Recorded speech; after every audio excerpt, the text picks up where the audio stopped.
Bismillahirrahmanirrahim, Ya Ali Madad. Let me assure you that the true Muslims are not like strict and scolding and,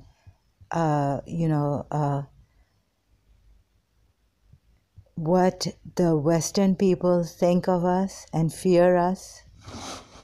Some of the non-Muslims don't know what we are. We are very warm-hearted, compassionate. We're supposed to be very merciful, compassionate. That's the names of God, the words of God. If you don't believe me, my relationship with Miss Desa actually started with only if my aunt was alive, she could tell you, Gohar, that I was telling her in my early American school years, Karachi American School, that I feel sorry for Miss Desa. So I was sympathizing with Miss Desa because of certain things. And I had made her like a family member. So we are supposed to be family and love one another.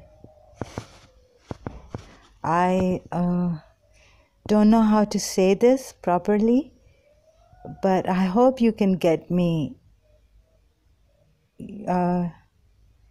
We Muslims are supposed to love one another. We're not allowed to just shoot one another, just get up and act violent. I mean, anger is prohibited in Islam. Our God is loving kindness and all that. So it's love. We die for the person we love. We can die for the person we love. We do give our lives in the sense that we work for them, we breathe for them, we live for them. We want to see a society which is loving, kind, hearted, understanding. So this was my aim with when I made a relationship with Ms. Desa in Karachi American School. This was it. I mean, I could grow up, my husband, when I get married, they would become our family friends, like they were of Mrs. Munira Gulzar. So this American young girl, she comes up in Karachi American School for a year or two. She abuses Miss Desa. She's showing her private part in PE, physical education class, period. We used to call it periods. Oh. And when Miss Desa must have told her something about this to correct herself, she started to abuse Miss Desa. So no one got up to say anything.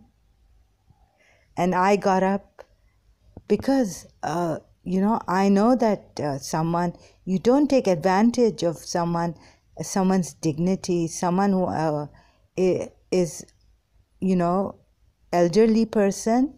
You're not supposed to act like that with an elderly person. You're supposed to show a lot of respect and mercy and kindness. So it's not a Muslim doing this to the world. No Muslim can break the world. It's these disbelievers, these perverted people, selfish, materialistic. What now they call them is, I think, God knows, materialistic existentialists or something. I've forgotten the word. So, and they've taken spirituality now, everything as something that they are very kind of high-handed, intelligent, but they are satanically intelligent. They know what will bring them profits and what will bring them fame in this world. So that's how superficially they're using spirituality, because they're exploiting those religious people who are lost in America and they need guidance. And they're exploiting, so they're exploiting this Christians thing of the sin, the first origin, what do you call it? Sorry, I've forgotten. So all these people you see lost on the internet asking for prayers and all that, these American spiritualists, fake ones, they're exploiting them for their own profit. And so against Christians, I'm sorry, I don't know how to explain this. The thing is that I think the Jews want to rule the world. Israel wants to rule the world. But these are not the real Jews. The real Jews, I mean, we believe in Prophet Hazrat Moses alayhi salam. So no Jew can do this. These are exploiters of Jewish religion. These are exploiters of Christian religions. These are exploiters of Muslim religion, Islam, and these are exploiters of Vedanta, ancient, science, traditions, and all that. So, see, even someone, my Sadguru, would agree that people are exploiting everything. Once they have the power, they start exploiting things. They exploit the power, they exploit earth, they exploit the skies, they are exploiting human beings, everything. So the conflict and these exploitations and conflicts in man, human beings, is not because of religion. Religion wanted to break down this conflict, bring wholesomeness to people, to human beings, to nations, societies. So that's why it says in the Quran that man is an ungrateful creature. I mean, human beings are ungrateful. So this is where it is, see? It's ungratefulness, greediness, and all that. So religion is not the reason for all this discord, conflicts. There is a division that, if the whole world isn't submitting to God's will, surrendering, then what can Islam do? And even in India, Hindus, or whatever you call it, Vedanta people, the ancient, those who believe in ancient traditions, science, and all that, divine laws, rules. So there have been wars, fears, fights everywhere, even there. the India has had to protect itself from other nations coming and looting them and taking their land and ruling over them. Oh my goodness, do you see how beautiful? Islam means surrendering oneself. Like the gurus are saying, just surrender to God and trust in Him. Surrender to us. Just give your worries to us and we will take care. So give your worries to God.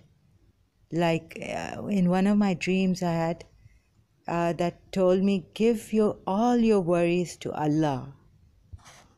So this is Islam. Whoever surrenders to God or the godly people because of God, I mean, if they are prostrating on earth, they've got their forehead on the earth. So is that idol worship? No, because God has told us, given us a method of worshiping Him. But our forehead is on the earth. And so that's an idol, that's Mother Earth. But who are we worshipping? The unseen God, the unreachable, the unknowable, a power beyond every other power in this world and the universes. So I think that Islam has been much misunderstood, and the Muslims too, and the way of worship and all that. That's, I wouldn't even give my opinion now. But how I see Islam, that's how I see it. If I'm wrong, then God forgive me. How do you really see things? You contemplate, reflect, you don't talk about it, you see it. Okay, so we saw awareness for awareness. So this is allowed. We are supposed to do research to find out about what's true, the realities, discovering God and everything. And I really admire those people who, in their own religion, science, or whatever other thing they have, beliefs, they sincerely, they have this honorable people, noble people, you call them, because they sincerely honor the rules and divine laws and go by them in their own ways, not harming anything, even an ant, unjustly, or, being cruel intentionally. So bringing in the conscious compassion, awareness of life, value of life, how much it is. We didn't create it. See, God explains to us. When there was this argument, discussion, debate between Hazrat Musa alayhi salam and Pharaoh. So Hazrat Musa, Pharaoh told him, I take lives. But Hazrat Musa said, you don't give life. And my God, the God of Moses and Aaron, alayhi salam, he gives lives. When you can't give, when you can't create a life, how can you kill it? You have no right to kill it. How can you use anything here when you don't know how it was created or even who the creator is? Then like this, when you think about it, you would stop and think, deeply reflect, do I have the right to kill anyone, to take a life? And about those gone cases, they are gone now. They've done so much wickedness, they cannot be helped. So I can't say about them. They just want more for themselves. Such people, there is no help, no God, but the God here of their own desires and things like that, ego.